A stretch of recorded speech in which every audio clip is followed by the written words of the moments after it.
Pakistan has condemned India's move to abolish disputed Kashmir's special status, adding that it would exercise all possible options to counter the move. India's Home Minister announced today that it would scrap Article 370, revoking the special status of Kashmir with immediate effect. Under Article 370, Kashmir was allowed to own constitution and flag. It had autonomy over all matters except defense, foreign affairs and communications.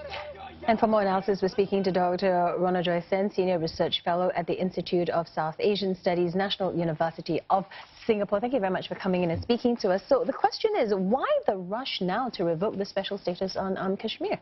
Well, the abrogation of Article 370 was always on the political agenda of the BJP. It's always been there in the manifestos. Even the 2019 manifesto had it as one of the things on the agenda. But they never had the numbers in Parliament to enforce this. And this is the first time that the BJP has the numbers, both in the lower and, more importantly, in the upper house of Parliament, to push through legislations which they hold dear. So in that sense, we saw in the past few weeks the government pushing through some controversial legislation, including legislation on the triple talaq.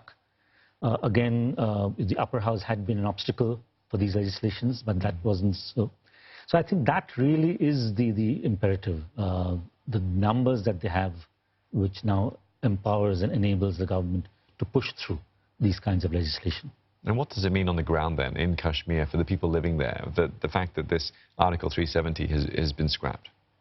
Well, as you mentioned, it does give Kashmir a special status, which has been there right from the early years of independence, from early 1950s.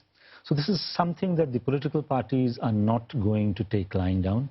The two main political parties, their leaders, are under house arrest. They've already let their displeasure be known.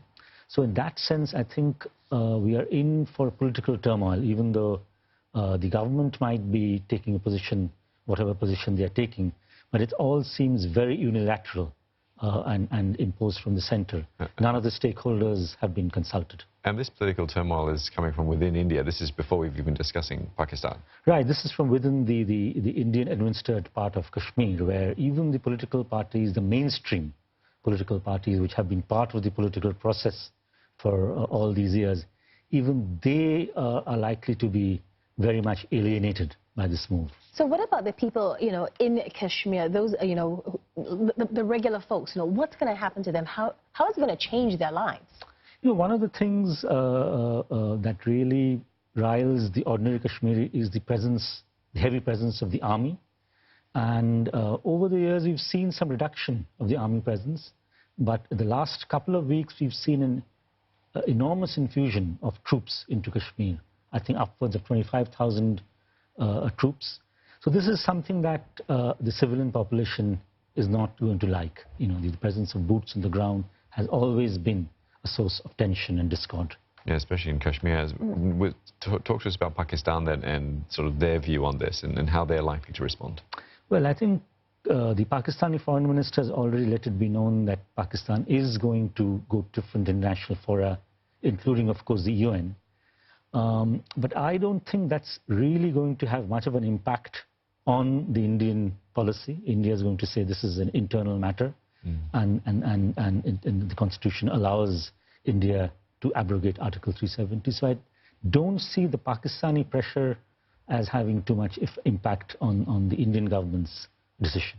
What about, because Kashmir is owned by both Pakistan and India, so what's going to happen to the Pakistan-controlled Kashmir then? The Pakistan-occupied Kashmir, as India calls it, or as Pakistan calls it, Azad or Free Kashmir, has had its own administrative setup, own election over the years.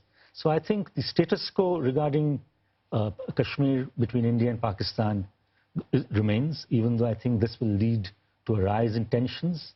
But that really is something that we really have to closely monitor. I don't think India-Pakistan relations are definitely not going to improve after this move. But again, as I said, I don't think Pakistan or the international community will be able to stop India from doing what the government will say is an internal administrative and constitutional move. And what is Pakistan's concern about this happening?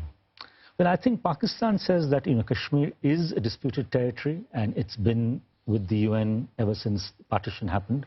So they will say that India is unilaterally changing the position of what is seen internationally as a disputed territory. So that's the line they are going to probably take in the UN over the next coming days. But again, I don't see that having an impact on the Indian government's policy. Okay, well, many thanks for coming in and Thank you. Giving us your perspective on it. Dr. Ronojoy Sen, Senior Research Fellow at the Institute of South Asian Studies.